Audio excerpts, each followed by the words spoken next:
So what's going on, everybody? It's JDK98 here, and today we're going to be breaking down the Revelations prologue, the intro for Revelations here. Let's just jump right on into it. Let's start this thing up here. So doing a full breakdown, talking about everything here. So it's going to go ahead and open up here with Dr. Monty giving our characters a recap here. I'm going to just turn my volume down a little bit so you guys don't hear that in the mic there.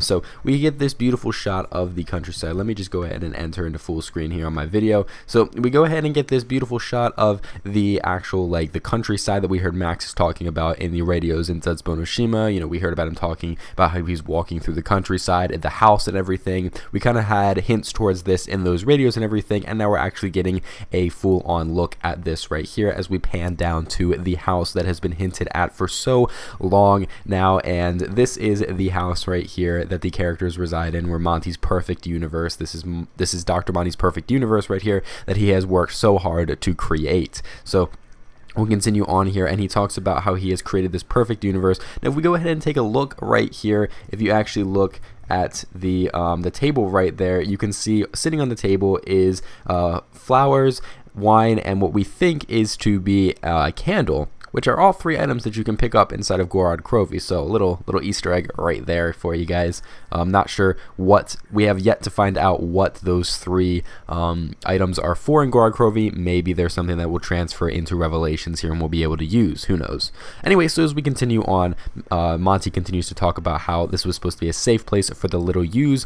And now let's go ahead and we're going to go and pause on the children right here. So we see 5 children in the house as well as Fluffy the dog. We see Eddie and we see Sam, and then we see the child versions of Takeo, Nikolai, and Dempsey, and they're all playing with little toys from the Zombies universe. As we see Takeo is holding the rocket, and then we have our characters playing with each of the characters from the universe, and then a tank, and we see the gramophone, and we see candles, we see a Juggernog bot on the background, the teddy bear, the mannequin, we see Fluffy the dog, we see just all kinds of things that we know from the Zombies universe in Sam's room here that we saw in the Origins and cutscene. Now, I want to go ahead and take a quick pause here as we talk about what this means for the Zombies universe and why these characters are here. So first of all, there's a lot of speculation going around on how we have each and every one of these characters in this area. And we, of course, know that we have the 3 souls of the original 4 characters, the Takeo, Dempsey, and Nikolai versions. We have them here because of what we did throughout Black Ops 3, capturing the souls of the original characters, the Dempsey in Der Eisendrache, Takeo in Zetsubounoshima, and then Nikolai in Gorod Krovi, and we brought their souls to them at the end of Gorod Krovi. We sent them up into the Aurora Borealis, which was the teleporter, and we sent them to Maxis, who resides inside of the house. And doing this, Monty was able to craft them into children, use their souls. He turned them into children and put them in his perfect universe here. He was able to do that. Now, Eddie and Sam are a little bit different, and they're kind of a little bit weird how we're kind of speculating how they got here. We can assume that the reason why Eddie and Sam are here inside of the house is because of the way that they entered into the MPD on Moon. Now, if we know that Samantha entered into the MPD prior to the actual story itself, we learned this about in radios on Moon. We learned that she entered the MPD, she ran up to it, she was teleported there after the events of Der Riese, where Richtofen teleported away Maxis and Samantha and Fluffy, and Samantha went to the Moon, she ran to the MPD and was accidentally stuck in there, and we know that the MPD is a gateway into the Aether. Now, in the Dr. Monty trailer, he talks about how this is it, the infinite, the Aether. He refers to them as the same exact place. So we know that the infinite is, of course, the Aether. And then in the cipher in the Giant, we get that says, when finished, we will return to the house and the infinite. The cipher says the house and the infinite, as in saying that they are the same place. If they were different places, it would say we will return to the house and then the infinite, or just then the infinite, but it says the house and the infinite. Like, it kind of hints that they are the same exact place here, meaning that the house takes place inside of the Aether in Monty's perfect universe here. So entering into the MPD gave Monty access to these characters' souls. So he had access to Samantha's soul and was able to take her soul and craft it into this child version of Samantha here. And then during the Moon Easter egg, Edward Richtofen switches souls with Samantha, and he goes into the MPD. His soul is inside there in the MPD, so Monty is now able to take his soul and put it inside of the house here. Now, this could bring along a whole nother theory where we talk about something where maybe they switched souls and that stole Sam's soul from Monty, and now she is back on Earth. So then we had to do the events of Origins to go ahead and send Samantha's soul and free her from Agartha and send her into the house once again from there. That could be relating to if that soul switch causes her to lose her place inside of the house. We don't know exactly where that kind of fits in, but we do know that it was from the cause of the MPD that made them accessible to go into the house here. So anyway, that's kind of how each of the souls got into the house here, and let's go ahead and continue on now.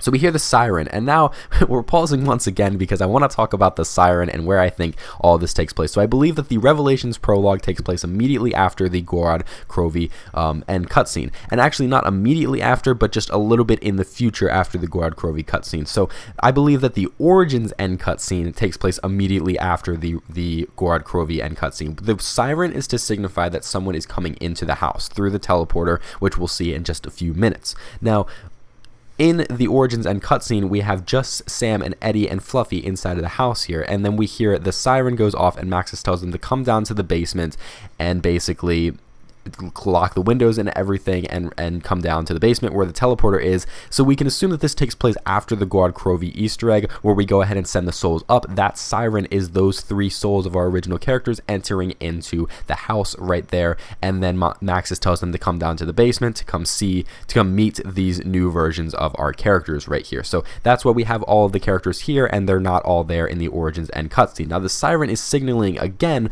because we have our Origins characters entering into the house right here. So in this shot, we go ahead and we see this is the master teleporter. This is the one that Maxis has been using to send our characters through time and space into different dimensions when we lit the beacon in the Giant, and now we have access to be able to go anywhere in the universe thanks to this machine right here. So this character standing right here is of course Maxis, and if we go ahead and actually I want to take a little bit of a quick detour out of this cutscene right here. Let's take a look at Maxis here, and he's got this lab coat on and he has these black gloves and everything.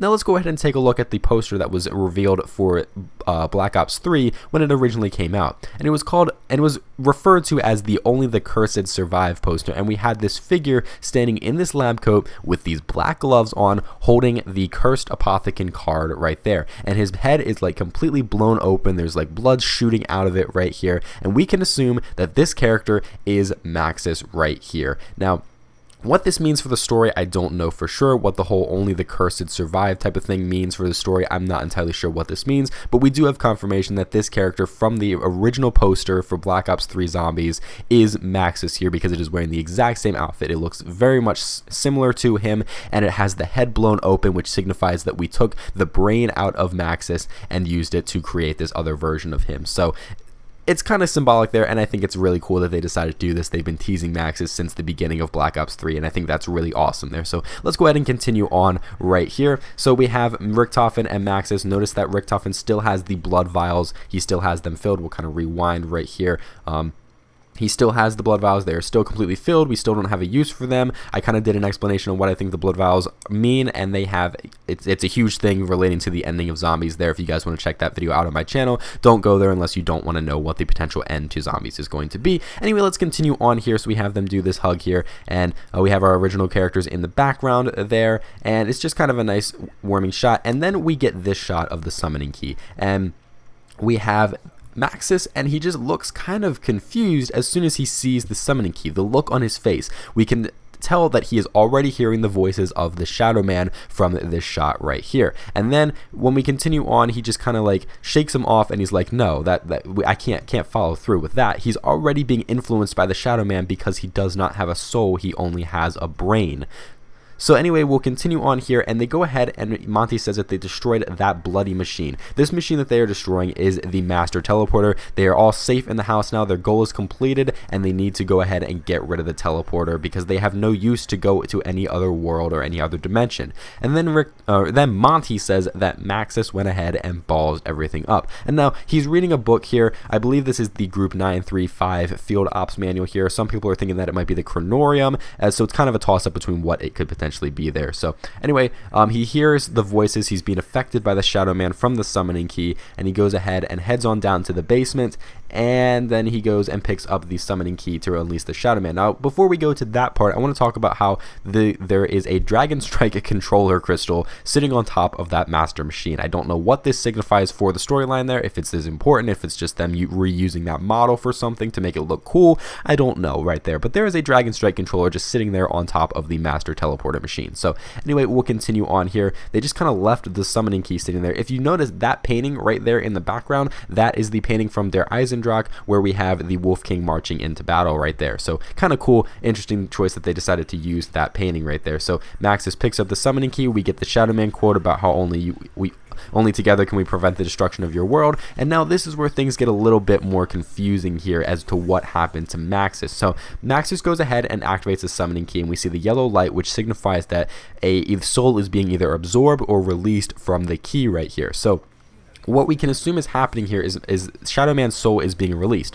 But when that happens, it replaces the body of Maxis right there. As you can see, Maxis is no longer standing there. Now, this could potentially mean that Maxis has been eliminated from this universe as he has no soul. There's nothing for that to preserve right there. If his body is gone, then he's gone forever. Unless they can somehow preserve the brain inside of the summoning key, which we don't know if it has that function to be able to do that, then Maxis has just been killed right here. Maxis has no soul, so nothing can go into the summoning key for him as far as we know right here, and his body is completely gone, unless for one fact only, that it is the Shadow Man that has taken over control of Maxis's body. The soul of the Shadow Man may have infused with Maxis's body, and he is now able to turn himself into the appearance of the Shadow Man right there. And that's kind of the only thing that's like makes sense here if Maxis is still alive. Now, if we go ahead and take a look at the shot right here, after Maxis has kind of disappeared, after the white light and everything, we have Maxis standing here, and then the white light happens,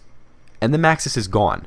And it's just the summoning key floating there until the Shadow Man exits the key. So either Maxis went into the key and swapped places with the Shadow Man, which would not make sense because there is no soul for Maxis, which means there's no way to preserve his soul inside of the key. There's nothing to preserve in there, which means Maxis may very well be gone forever right here. So anyway, let's continue on right here. So the Shadow Man is the original evil. Monty goes ahead and points that out. He says, someone even I didn't know there. The Shadow Man, the bastard himself, the original harbinger of doom, and we get him. He has the cursed apothecon symbol on his chest right there, and he goes ahead and just look. Also, can we just go back here? I just want to point something out real quick. Every time that I watch this trailer and he comes out of the house here, just the cheeky little wink that he gives us is just, I love it so much. It's so funny. Just, gets me every time. And then he goes ahead and he just smashes through there. And yeah, so he's the original harbinger of doom. He is the original evil, the ancient evil that we have heard about for so long. We had Samantha talking about how there is an evil much greater than you here inside of the MPD, inside of the Aether. And this is who she was referring to here, the Shadow Man himself. So let's go ahead and continue on here. We have him destroying things. I believe this is the Origins Church right here. That's what some people have been saying. Of course, it might not be. It could just be a random church that they decided to use, but it definitely does look familiar to the church that we see in the Origins map there. It's really destroyed and everything. So anyway, as we continue, just kind of Shadow Man is destroying the universe and he's fractured everything. Now, if we go ahead and take a look at this frame right here as we zoom in, some people are pointing out that like the section where there's like little temples and stuff kind of looks like Shangri-La in a way. I don't know for sure if that's the case. It could very well potentially be this. This could kind of be our worlds kind of coming together here. But I think this is more so like this is the actual perfect universe kind of shattered and broken in a way. Shadow Man has teleported it somewhere else. Now we get Shadow Man standing outside of the house. So now right here, this is where the Revelations prologue really actually starts. Everything up to this has been taking place in this scene right here where Monty is talking to our original 4 characters and recapping to them. This is what is not making sense to me about this trailer right here. Why is Monty recapping this to them? Why does he have to tell them that this happened after they had already teleported here, destroyed the machine, which means there's no way for them to go to any other dimension dimension. Where were they when all of this happened right here? They already know about the information that happened. They already know that they arrived at the house. They already know that they sent the souls up. They already know all these things have happened. Why is Monty recapping to them about this? He doesn't need to do this because they already know this happened. They know everything that happened except for the fact that Maxis went and ballsed everything up when he took the summoning key and released the Shadow Man. But where were the original four when this was happening? Why was the summoning key just sitting on a table there, left alone, unguarded? Nobody had any access to it. Why was it there? Why are they recapping to the original four characters? Let me know what you guys think about this in the comments below, because I don't understand this one bit right here and where this fits in and makes sense. So anyway, let's go ahead and continue on right here.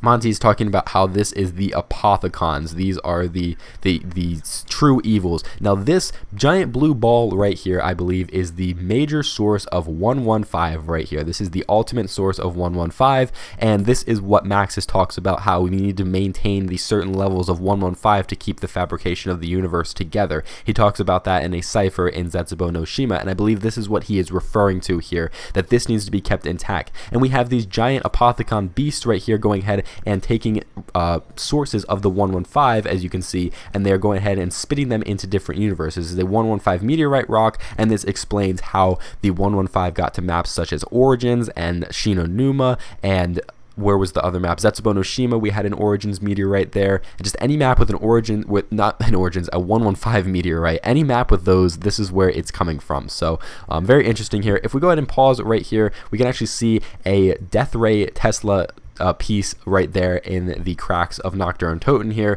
Pretty interesting right there. And then we can go ahead and see a Apothicon Beast go by, and we see Nocturne Toten here with the zombies with red eyes. Now, I believe that the zombies with red eyes are under the influence of the Shadow Man here. We don't know for sure if that is the case, but I do believe that that is the thing, because they have showed up in Guard Krovi, as well as now they're back in Revelations here with Shadow Man in control of the zombies. So it seems that when the zombies are being controlled by an ancient evil, that they have the red eyes. Now, this doesn't make sense as to why the zombies had yellow eyes during the course of Black Ops 3, during all the maps like Shadows of Evil, Der Eisendrache, Zetsubo no Shima, why they decided to change it in Gorod Krovi, and why they had yellow eyes prior to that, who was in control of the zombies before that, if when they're under the influence of the ancient evil, which we assume is their main source of power, is why they have red eyes. I don't understand it fully, but I'm sure we'll get an explanation to the eye color during the map of Revelations. So we go ahead and continue on, and that's about everything that we get from this trailer right here.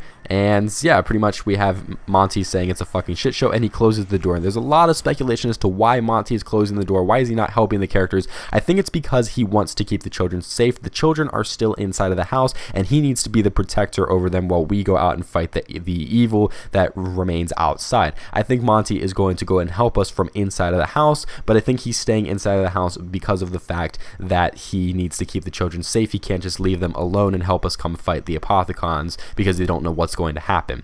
So that's pretty much the end of the trailer right there. It releases on September 6th. So let's go ahead and talk about one other image. Alright, so I was able to find the image that I was looking for, and we go ahead and this was actually the original thumbnail for the Revelations like prologue. This was the original thumbnail that Call of Duty had released, and then they went ahead and changed it here, but we were able to snag this thing here. So if we go ahead and take a look at this, is the last thing that I want to break down for this trailer here. We can actually see a wall by here, and some people are speculating that this is a Shiva, some people are speculating that it is an HVK. We also see a part of debris here that leads out into the church right there, and then we see a Gobblegum machine right here, and then we see the Pack-a-Punch machine just kind of chilling on this truck right here. It's just kind of sitting here. Now, a lot of people are kind of like, oh, this must be the spawn area because of the Shiva and the Gobblegum machine and everything, but why is the Pack-a-Punch machine here? I think it would be awesome if the Pack-a-Punch machine was actually in spawn and usable in spawn. It's sitting on the truck, which doesn't have like an access way up to it, so it looks like we aren't going to be able to access it immediately. We're going to have to do something to get it down from the truck there. Maybe this giant Apothicon beast comes in, swallows the Pack-a-Punch and takes it away, and then we also see that giant, like, that beam of light that's right there that we saw inside of the trailer. There's definitely going to be something Easter egg related to this. I don't know what this thing is and what it's going to do. It seems like it has like a beam of 115 that it's producing right there. Maybe this is what powers the giant sphere in the center and everything. And then we have the big Apothicon beast right here, which is very much resembles a an Apothicon servant right there. So a giant version of the Apothicon servant. I think that's kind of cool. It's kind of symbolic of the fact that we might be seeing the upgraded Apothicon servant here. And if you go ahead and take a look on the left side of the screen, you can actually see a mystery box light here over on that red light section over there. So pretty cool image right here. I definitely like this. I'm wondering if this is going to be our spawn location or it's going to be something different entirely, another location in the map. Who knows what this is going to be. But anyway, guys, that is my full breakdown of the Revelations intro prologue right there. Hope you guys enjoyed this video. If you did, be sure to leave a like on it and go ahead and subscribe if you want more Black Ops 3 Zombies content. I cannot wait for Revelations to come out. I cannot wait for us to get a gameplay trailer, and I hope to see you guys in the next one.